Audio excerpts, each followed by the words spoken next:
I used to reside in the city, an urban lifestyle, truly what I always imagined for myself. I won't delve into it, but following a profoundly distressing incident, I couldn't tolerate even the slightest sounds. I began detesting noise altogether. My therapist informed me I had developed a rare case of phonophobia. So that tingling feeling you get when your limb goes numb, it's similar, but in my chest, constantly present, as if my body were anticipating something that never arrived. If you like this kind of stories, don't forget to like the video and subscribe to the channel. Thank you. Every car horn or door slam felt like a surge directly to my nerves. I couldn't continue living like that. Approximately 3 years ago, I discovered a cottage nestled deep within the Pacific Northwest. I prefer not to disclose its exact location, due to reasons you'll soon grasp, but I'll only say it was situated somewhere in Oregon. It appeared ideal, very few neighbors, no traffic, minimal cell reception. What truly convinced me, though, was the absence of noise. It was just me and the serenity. For the first time in months, I thought I might actually feel secure. The cottage itself was compact, yet comfortable. To be fair, it was precisely as the listing had described. You could tell it was built for longevity, with robust wooden beams and a solid stone hearth. It smelled of pine and aged books when I first entered,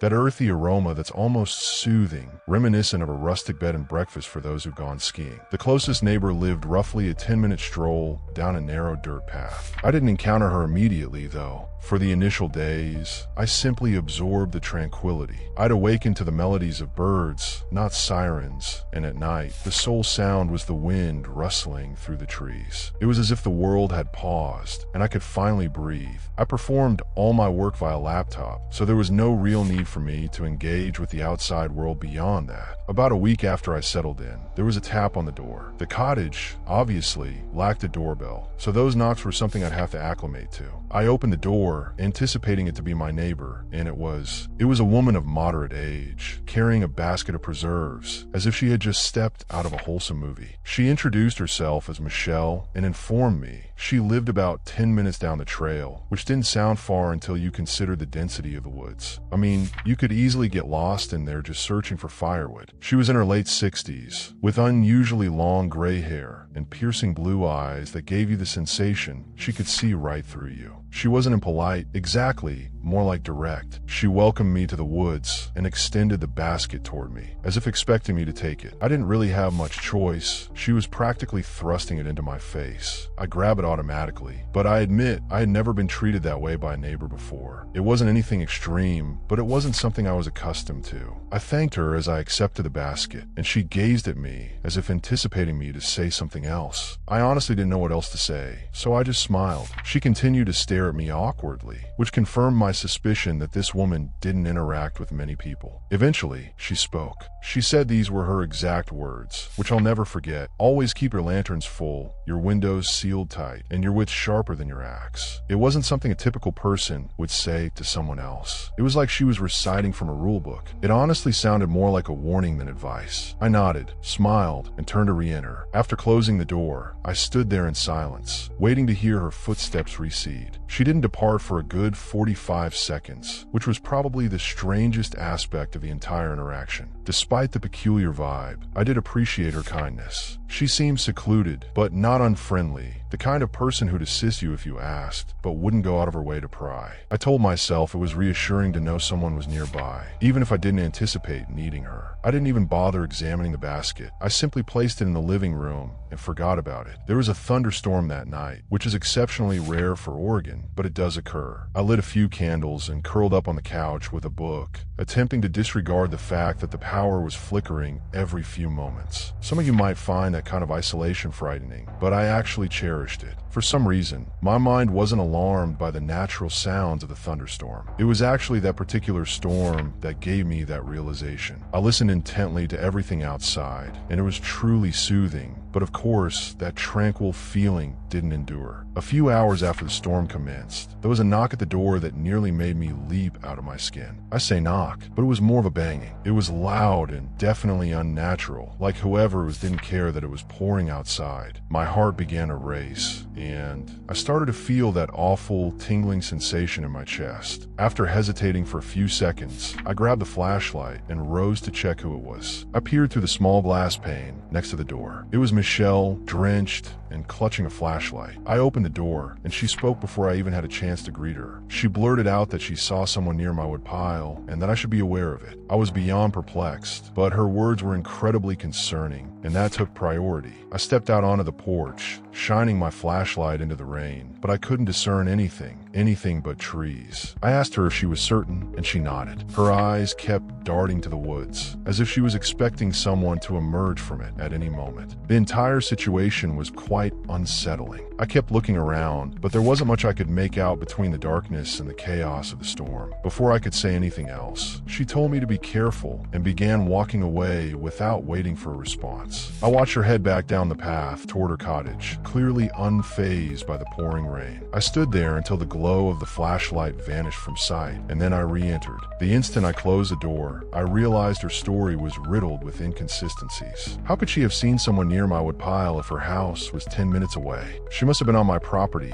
to begin with. Why on earth would she be snooping around my cottage during a thunderstorm? Was she fabricating? It didn't sit right with me, but venturing over to her house in the midst of a thunderstorm was the last thing I was going to do. Still, I had to do something. I secured the cottage as tightly as I could and sat in my room, listening. The storm began to subside after a while, but I still felt quite uneasy. A few more hours passed without incident, so I decided that it was probably safe to go to sleep. I can't recall the exact time, but sometime after midnight, I awoke to the sound of a branch snapping just outside my bedroom window. I'm a very light sleeper, so I was absolutely certain it was a branch snapping and not something else. I froze in place for a few tense seconds, listening. Eventually, I crept to the window, half hoping I wouldn't see anything. Initially, I didn't, but then I spotted her. Michelle. She was standing at the edge of the woods, her body angled away from my house. I could tell it was her because her hair was so long and disheveled. I strained to make out more, but being as there was only moonlight to aid me, it was futile. I saw her beginning to turn around, so I ducked beneath the window before she could catch me observing her. I remained crouched there for what felt like an eternity, and I finally gathered the courage to peek again. She was gone. I genuinely didn't know what to do. I hadn't exactly perceived her as dangerous, just peculiar, but at that point, I was having second thoughts. It didn't make sense. Why would she attempt to warn me earlier if she was the one prowling around? I didn't sleep for hours. I was pretty determined to just stay awake until sunrise. A few hours passed, and I was starting to grow weary. As I finally began lowering my guard, there was a tap on the door. It wasn't like the banging from earlier. It was actually quite soft. Still, I wasn't going to rise under any circumstances. The tingling began again as I quietly made my way over to the door. I took a discreet glance through the pane